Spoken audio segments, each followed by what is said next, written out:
सच्चिदानंद रूपाय विश्वोत्पत्त्यादि Hathaway तापत्रय विनाशाय श्री कृष्णाय वयं नुमः। चैतन्यं शाश्वतं शान्तं व्योमातीतं निरञ्जनं नादबिन्दुकलातीतं तस्मै श्री गुरुवे नमः। सर्वरूपमयी देवी सर्वं देवीमयं जगत् अतोऽहं विश्वरूपां तां नमामि परमेश्वरी। हम लोगों ने अमृत बिंदु उपनिषद का छठा मंत्र पढ़ रहे हैं।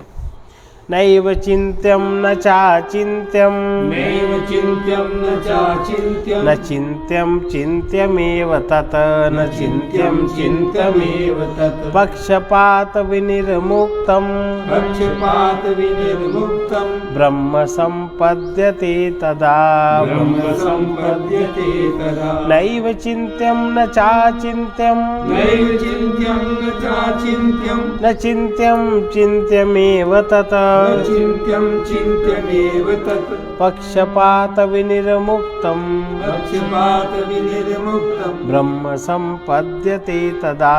ब्रह्म सम्पद्यते। ये जो परम पद है, जो परम पद है, जो आत्म तत्व है, वो अपने से भिन्न सुखदायी वस्तु के रूप में चिंतनीय नहीं है। जैसे हम लोग वस्तु संबंधी चिंतन करते हैं, वो प्राप्त होती है, उस तरह का इसमें कुछ नहीं है। और ना ही दुखदायी वस्तु की तरह अचिंतनीय है। जैसे लोगों की धारणा है कि अभी अगर सुनेगा तो ये हो जाएगा, वो हो जाएगा, दुखदायी वस्तु के रूप में भी चिंतनीय नहीं है। ये इंद्रिय सुख के विषय के रूप में भी आप इसको चिंतन नहीं कर सकते। जिस प्रकार का इंद्रिय सुख होता है वैसा भी आप चिंतन नहीं कर सकते, परंतु इसे सच्चिदानंद के रूप में चिंतन किया जा सकता है, क्योंकि इस स्थिति में पक्षपात रहित सर्वत्र समभाव से व्याप्त ब्रह्म ही प्राप्त है। आत्मज्ञान का प्रश्न आने पर शास्त्रों में आत्म तत्व को अचिंत्य कहकर उसके चिंतन का विधान कहे। ये अचिंत्य तत्व, इसका चिंतन नहीं कर सकते। कैवल्य उपनिषद में आत्मा को अचिंत्यम अव्यक्तम अनंत रूपम, अचिंत्यम अव्यक्तम अनंत रूपम, अचिंत्य जिसका चिंतन नहीं हो सकता, अव्यक्त जो कभी व्यक्त नहीं हो सकता। जैसी जहाँ जो वस्तु उसी की तरह लगता है। कीड़ा है तो कीड़े के आकार का बन गया, जो आकार प्रकार प्रकृति देती वो उसी में खेल उठता है। अचिंत्य अव्यक्त व्यक्त नहीं हो सकता, और अनंत इसका कोई अंत नहीं। ये नहीं कह दो बस इतना ही, वो भी नहीं है। हृत् पुंडरीकम विरजम विशुद्धम विचिन्त्य मध्ये विशुद्धम विचिन्त्य मध्ये विशदम विशोकम ये कहाँ अनुभव होता है? केवल मनुष्य देह में। जो मनुष्य देह का हृदय क्षेत्र है, हृदय कमल में निर्मल, जब आपका चित्त मल रहित हो जाएगा, स्वच्छ और शोक रहित, आत्मा का चिंतन करने के लिए कहा गया है हृदय कमल में। हम लोग हृदय कमल जानते नहीं। इसी प्रकार मांडूक्य उपनिषद ने उसे अचिंत्य कहकर संबोधित किया कि उसका आप चिंतन नहीं कर सकते। ये अचिंत्य की तरह जानने का निर्देश दिया। अचिंत्य, इसको आप ये नहीं कि सुन लिया और चिंतन कर रहे हो, याद कर रहे हो, ऐसा कुछ नहीं। अदृष्टम अव्यवहारम अग्राह्यम लक्षणम अचिंत्यम अग्राह्यम लक्षणम अचिंत्यम व्यपदेशम अनेकात्मा व्यपदेशम अनेकात्मा प्रत्ययसारम प्रत्ययसारम प्रपंचोपशमम प्रत्ययसारम प्रपंचोपशमम शांतं शिवमद्वैतं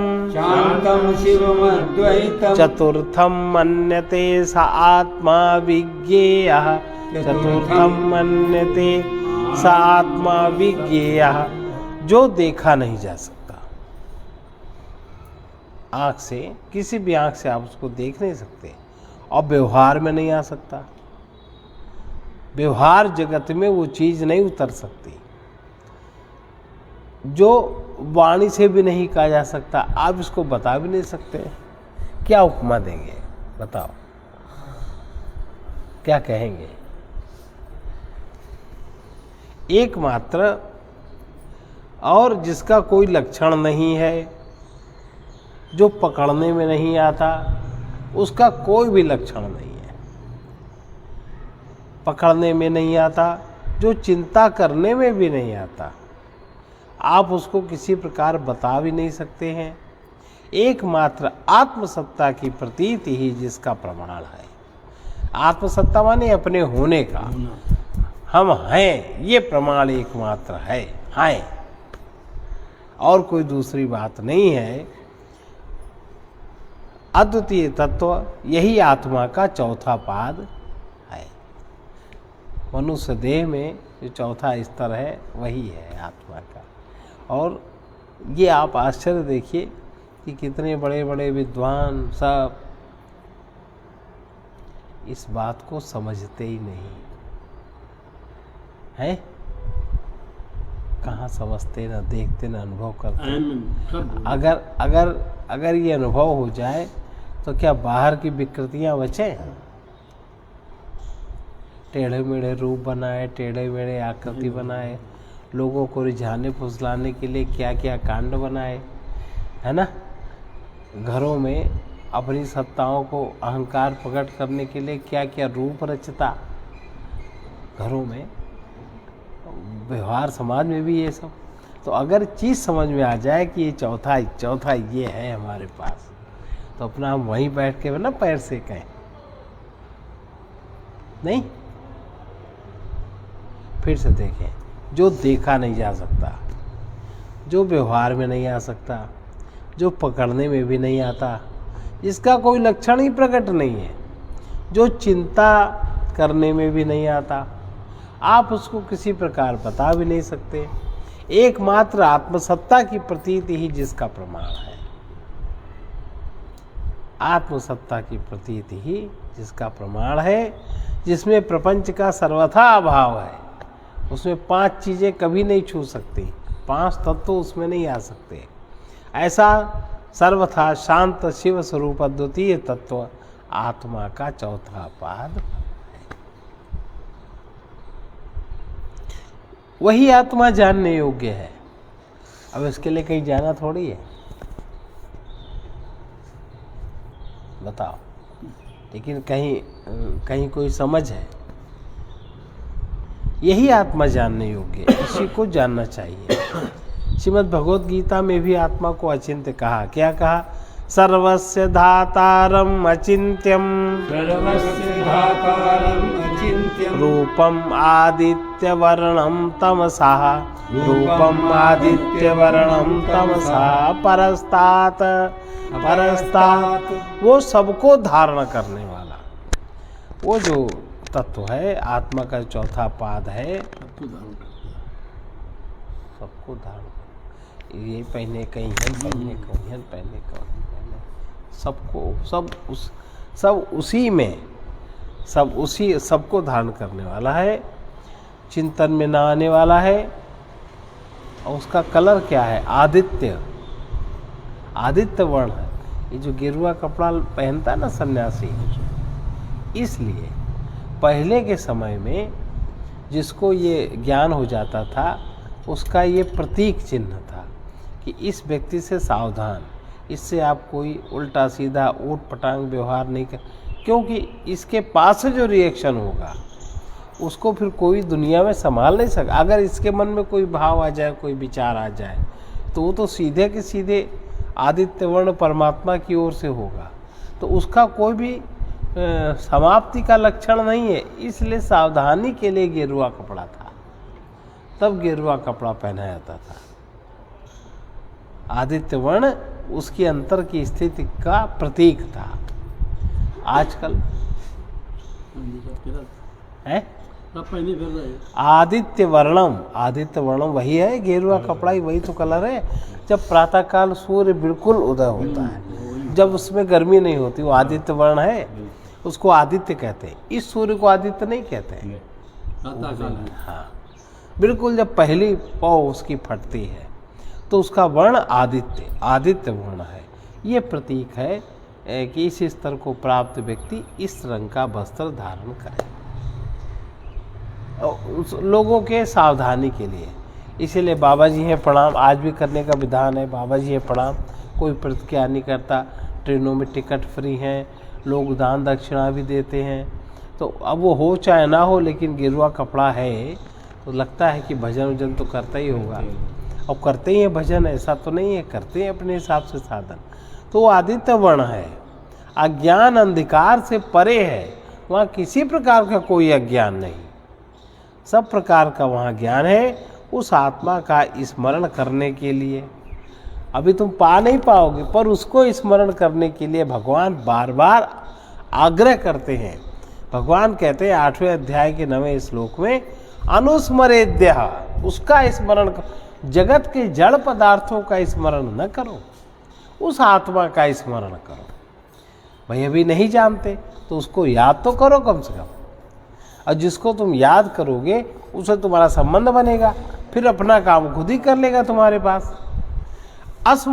अनुस्मरेद्या सयाति परमाम गतिम, जो इसको स्मरण करता है वो परम गति को प्राप्त होता है। जो उसका स्मरण करता है वो परम गति को प्राप्त होता है। ये भगवान कह रहे हैं। जब भी आत्मचिंतन का प्रसंग आता है उस समय ये बता देना अधिक आवश्यक है, आत्मा को अचिंत्य समझ कर ही उसका स्मरण करना चाहिए।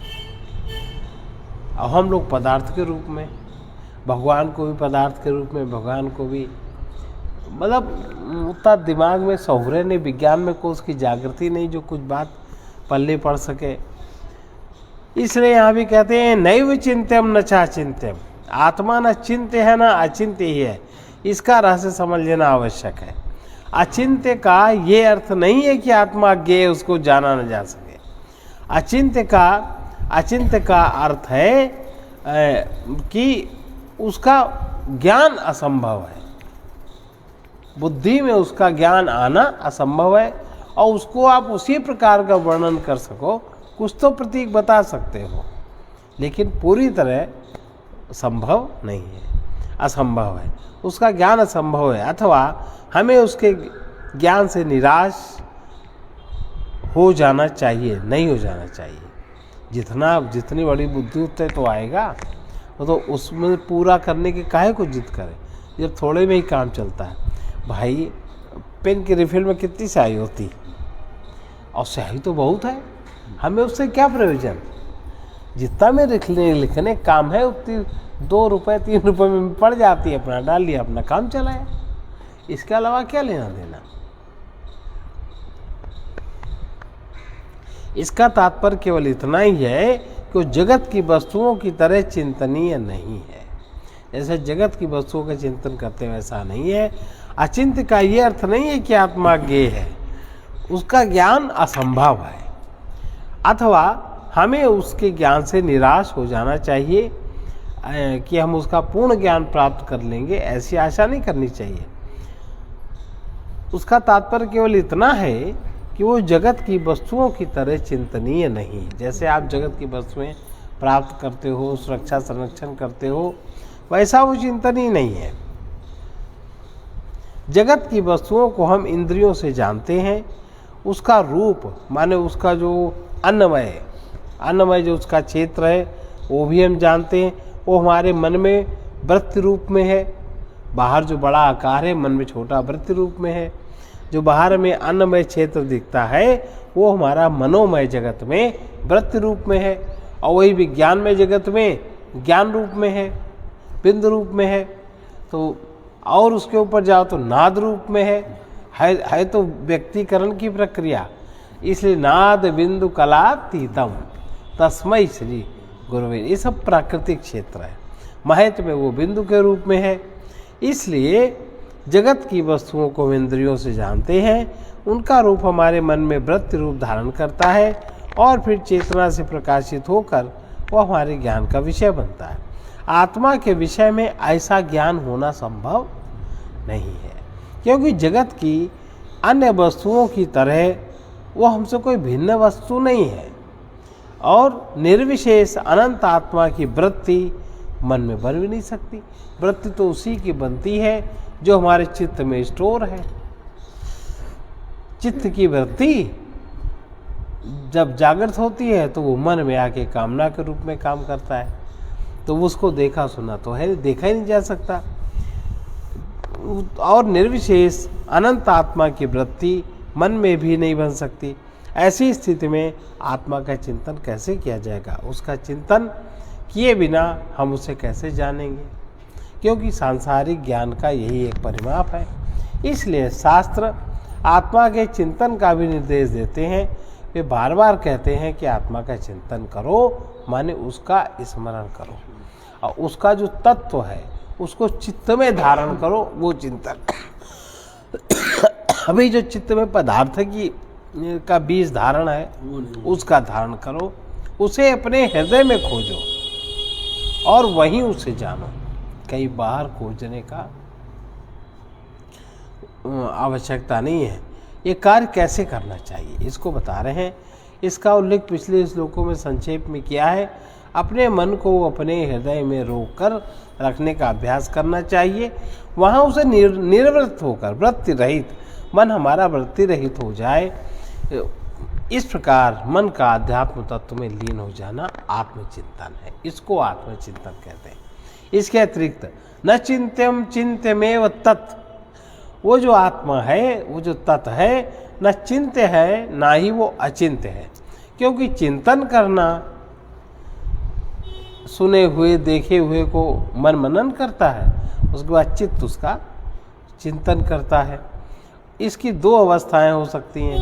एक तो चिंतन करे किसी पदार्थ को जिससे हमारी प्रियता जुड़ती, उसका चिंतन स्वतः होता।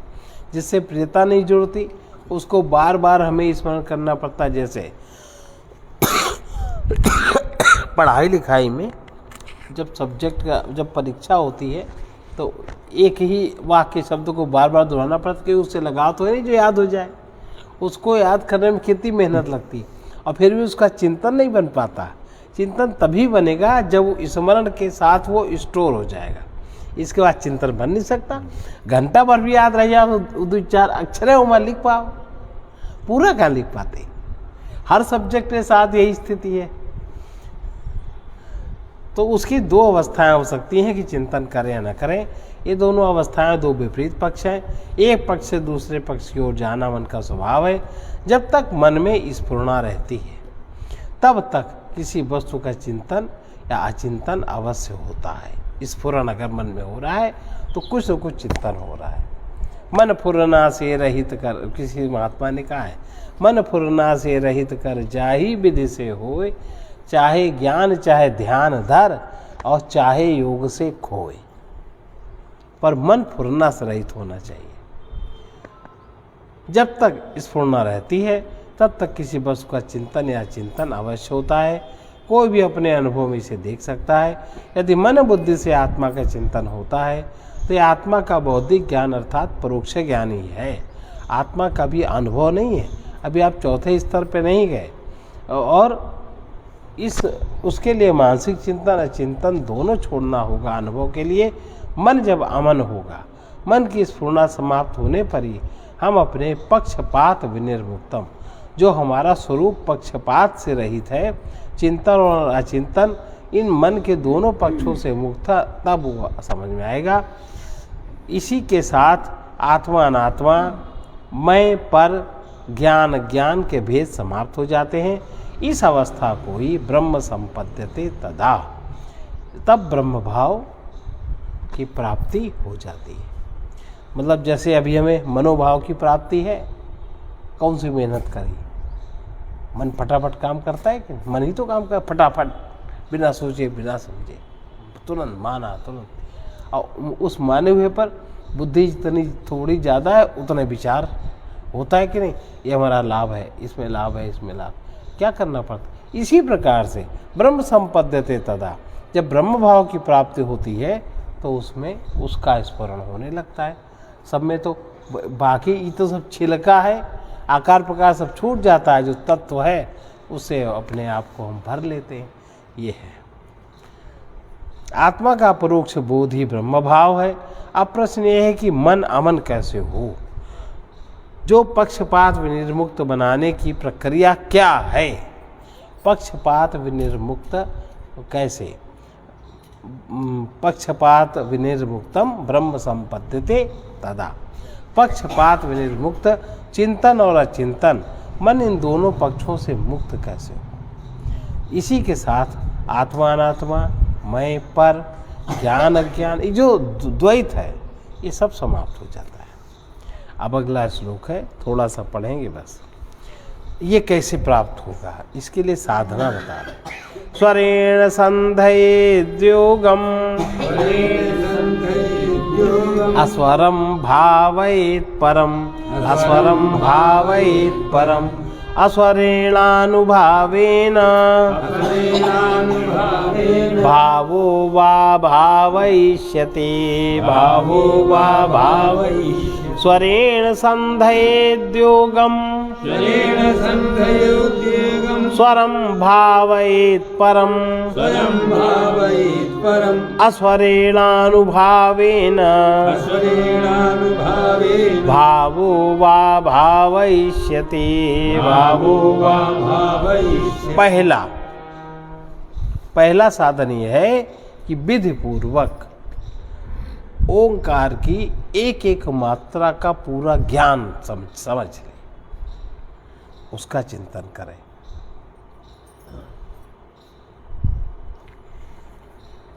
आ ऊ मा, और उसके बाद जो शून्यता। फिर नंबर 2, एकाग्रता से अभ्यास करके संपूर्ण ओंकार को एक अपने अहंकार को उसमें लीन करें। उसके बाद अमात्रा, चौथा जो अव्यवहार है उसका ध्यान करें, और अंत में उस अमात्र तत्व का अनुभव। इस प्रकार के ध्यान द्वारा जब अविद्या का भाव हो जाता है चित्त में, पहले नहीं विद्या प्राप्त होती, अविद्या का भाव जब हो जाता है और अनंत असीम ब्रह्म ही शेष रहता है। जब अविद्या नहीं रहती तब बस अभी इतना ही, क्योंकि इसका थोड़ा बड़ा है, 3 श्लोक और है इसी से संबंधित।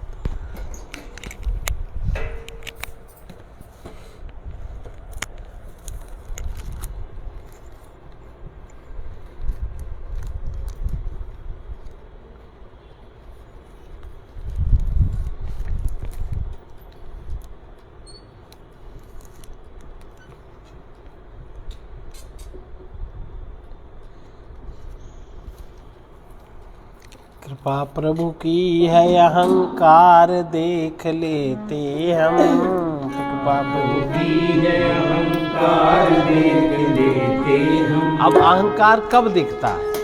अहंकार जब चौथे में व्यक्ति स्थित होता है तब दिखता है अहंकार। आप जब चौथे में जो अव्यवहार तत्व है जब उसकी जागृति हो जाएगी तब अहंकार आएगा आपको समझ में कि हमारा ये अहंकार। इसके पहले समझ में नहीं आता। दूसरे का तो अहंकार समझ में आता है, बड़ा घमंडी है, बड़ा लोभी है, बड़ा अभिमानी है, लेकिन अपना अहंकार हम किसमें जी के व्यवहार कर रहे हैं, हमारे समस्त कष्टों का कारण क्या है, कहाँ वो बिंदु, वो समझ में तब आएगा जब चौथे स्तर पर अमात्रा, अभी जो सुना, जो कल हम लोग सुनेंगे, जब वो स्थिति बनती है तब अहंकार दिखाई पड़ता है। और उसके दिखाई पड़ते ही देखो ये क्या कहते हैं, कृपा प्रभु की है अहंकार देख लेते हम, कृपा प्रभु की है अहंकार देख लेते हम, इसके दिखते ही मुक्ति द्वार देख लेते हम, इसके दिखते ही मुक्ति द्वार देख लेते हम। ये मुक्ति द्वार माने अहंकार ही तो बंधा अपने को मानता है। अहंकारे की तो ऐसी रचना है प्रकृति में जो बड़ी जटिल है और बड़ी आसान है, और हर जगह अगर अहंकार प्रयोग न कर तो व्यवहार असंभव है, हो ही नहीं सकता। तो ये बहुत जटिल रचना है प्रकृति की। कृपा प्रभु की है अहंकार देख लेते हम। कृपा प्रभु की है अहंकार देख लेते हम। इसके दिखते ही मुक्ति द्वार देख लेते हम। इसके दिखते ही मुक्ति द्वार देख लेते हम। देखने वाले हैं हम कौन मौन होने पर। देखने वाले हम कौन मौन होने पर। स्वरूप नित्य निर्विकार देख लेते हम। स्वरूप नित्य निर्विकार देख लेते हम।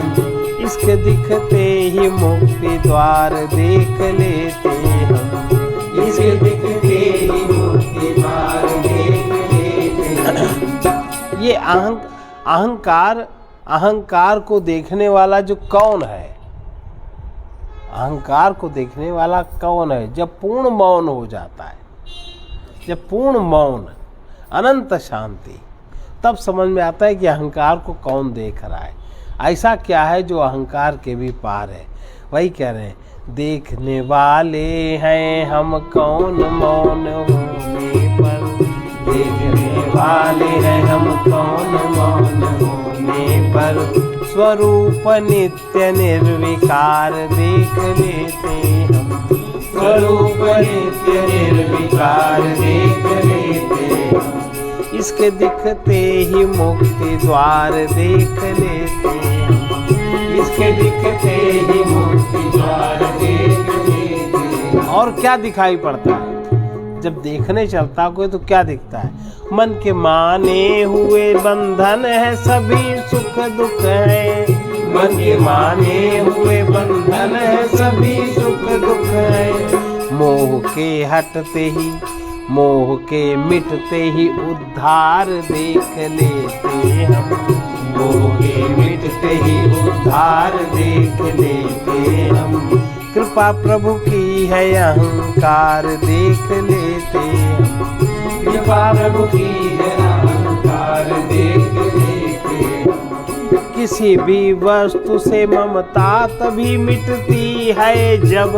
किसी भी वस्तु से ममता तभी मिटती है जब अपना कुछ भी नहीं अधिकार देख लेते हम। अपना कुछ भी नहीं अधिकार देख लेते हम। इसके दिखते ही मुक्ति द्वार देख लेते हम। इसके दिखते ही मुक्ति द्वार देख लेते हम। प्रकृति के पार प्रभु को तभी समझ पाते। प्रकृति के पार प्रभु को तभी समझ पाते। अपना माना हुआ संसार देख लेते हम। अपना माना हुआ संसार देख लेते हम। इसके दिखते ही मुक्ति द्वार देख लेते हम। इसके दिखते ही मुक्ति द्वार देख लेते हम। ज्ञान की दृष्टि से कण कण में और क्षण क्षण में। ज्ञान की दृष्टि से कण कण में और क्षण क्षण में। जड़ में चेतन का चमत्कार देख लेते हम। जड़ में चेतन का चमत्कार देख लेते हम। इसके दिखते ही मुक्ति द्वार देख लेते हम। इसके दिखते ही मुक्ति द्वार देख लेते हम। पथिक को चलने से विश्राम तभी मिलता जब। पथिक को चलने से विश्राम तभी मिलता जब परम प्रियतम को मन के पार देख लेते हम। परम प्रियतम को मन के पार देख लेते हम। कृपा प्रभु की है अहंकार देख लेते हम। कृपा प्रभु की है अहंकार देख लेते हम। इसके दिखते ही मुक्ति द्वार देख लेते हम। इसके दिखते ही मुक्ति द्वार देख लेते हम। अब इसकी शुरुआत कहाँ से होती है? ये जो देखने की जो दृष्टि है, ये कैसे खुलती है? हमारा जो दैनिक जीवन का अभ्यास है, इससे अंतर्दृष्टि नहीं खुलती। इससे तो हम सूक्ष्म शरीर को भी नहीं देख पाते। माने अभी हमारा भाव शरीर ही जागृत नहीं है, दूसरी देह भाव शरीर।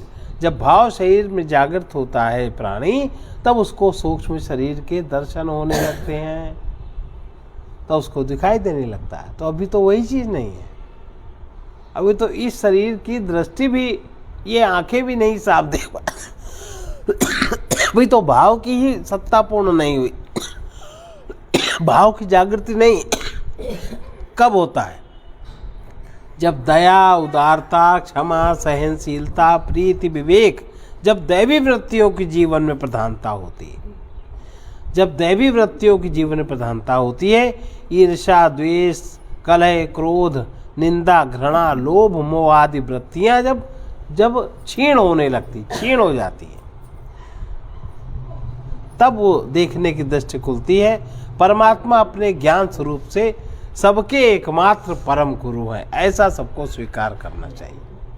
गुरु ज्ञान प्राप्त करने के लिए सात्विक श्रद्धा आवश्यक है। अपने जीवन में सात्विक आहार, सात्विक विहार, सात्विक व्यवहार, सात्विक आधार जहाँ तक हो सके। गुरु तत्व देह तत्व से भिन्न है, गुरु तत्व अविनाशी है।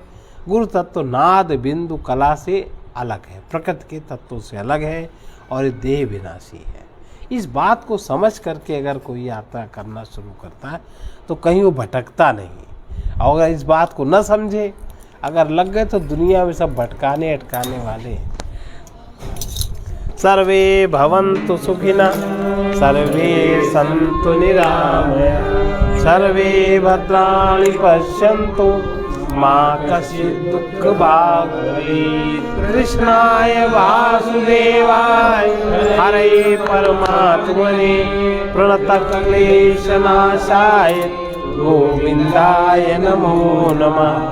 उग्रवीर महाविष्णु ज्वलन्तं सर्वतोमुखं निसिंहं भीषणं भद्रं मृत्योर्नमाम्यहम्।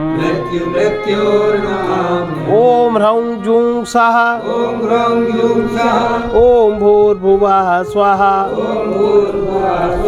ॐ त्र्यंबकं यजामहे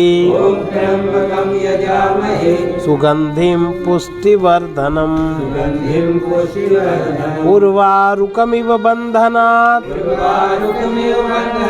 मृत्योर्मुक्षीयमामृतात्।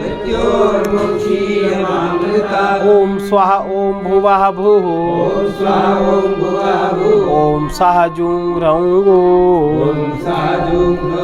असतो मा सद्गमय तमसो मा ज्योतिर्गमय मृत्योर्मामृतं गमय। ॐ पूर्णमदः पूर्णमिदं पूर्णात् पूर्णमुदच्यते पूर्णस्य पूर्णमादाय पूर्णमेवावशिष्यते। ॐ शान्ति शान्ति शान्ति सर्वारिष्ट शान्तिर्भवतु।